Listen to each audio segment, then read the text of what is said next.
अरे तुम दोनों बैठो, इतने दिनों बाद मिली हो। कहते हुए स्वाति जी ने रेखा के हाथ से ड्रेसिंग का कपड़ा ले लिया। यार रेखा, मम्मी जी कितनी कूल हैं। एक हमारी सास से अगर यहाँ होती तो तुम्हें और मुझे एक साथ बैठ देख बर्दाश्त नहीं करती, 4 बार मुंह बनाकर इधर से उधर जाती।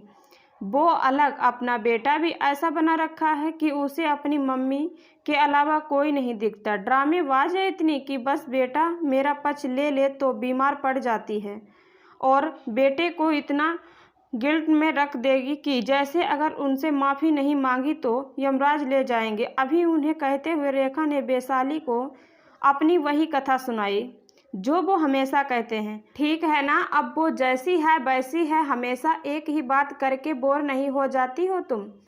बस ये कोशिश करो कि तुम उसके साथ रहकर वैसी ना बन जाओ और कल को तुम्हारी बहू तुम्हारे लिए ऐसा ही बखान किसी से करे। कहते हुए वैशाली हंसने लगी।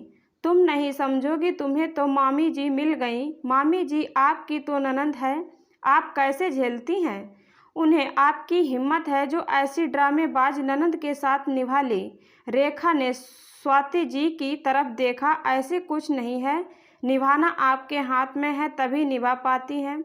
जब सिर्फ अगले को समझ लो और बाकी अपनी समझ से करो। विद्या ननद को संभालना मेरे लिए इसीलिए मुश्किल नहीं है क्योंकि तुम्हारी सास मेरी सास की खानदानी विरासत है।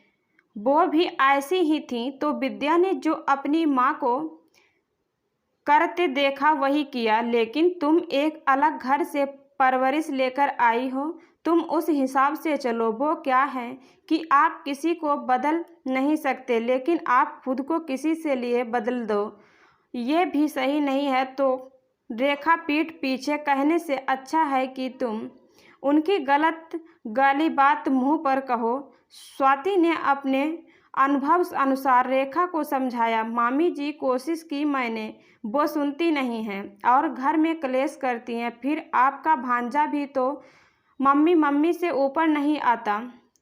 रेखा ने अपनी बात स्वाति के सामने रखी। मैं समझाती हूँ, मेरी भी हालत एक ज़माने में तुम सी थी। हाँ, एक बात थी मेरे अंदर की, मैंने किसी का गलत कभी नहीं सीखा, ना ही सहन किया। हाँ, परेशान हुई लेकिन समाधान खुद निकाला। किसी से अपने घर की बात कहकर सलाह नहीं मांगी क्योंकि हम किसी तीसरे से अपनी बात कहकर कभी कभी अपनी समस्याओं को घटाने की उम्मीद में बढ़ा लेते हैं। तुम्हें समझ आ रहा है ना रेखा जो मैं कह रही हूँ? स्वाति ने प्यार से रेखा के कंधे पर हाथ रखा। जी मामी जी, मैं आपकी कही बात याद रखूंगी, लेकिन एक बात है कि आज मुझे ये भी समझ आया कि अच्छी सास भी वही बन सकती हैं जो अच्छी बहू हो, जैसे आप।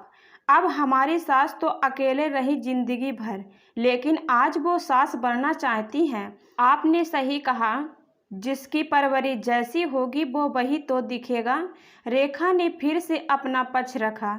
तुम उदास मत हो, वक्त एक सा नहीं रहता। कोई कितना भी बड़ा ड्रामाबाज हो, सच्चाई सच्चाई होती है। एक दिन सबको समझ आ जाती है। बेटे को भी बस धैर्य रखो और खुद सच्ची रहो। कहते हुए स्वाति जी किचन की तरफ चल पड़ी। चाय बना रही हूँ, तुम दोनों की भी बना दूंगी। कहते हुए स्वाति जी मुस्कान के साथ चल दी। रेखा को अपने सवालों के जवाब मिले तो वैशाली को सास की सीख कि अगर हम चाहते हैं कि कल हम एक अच्छी सास बने तो आज एक अच्छी बहू को आत्मसात करना पड़ेगा। दोस्तों, आपका क्या विचार है? आप कमेंट बॉक्स में अवश्य बताइएगा। चैनल पर नए हैं तो सब्सक्राइब जरूर कर लीजिएगा। धन्यवाद।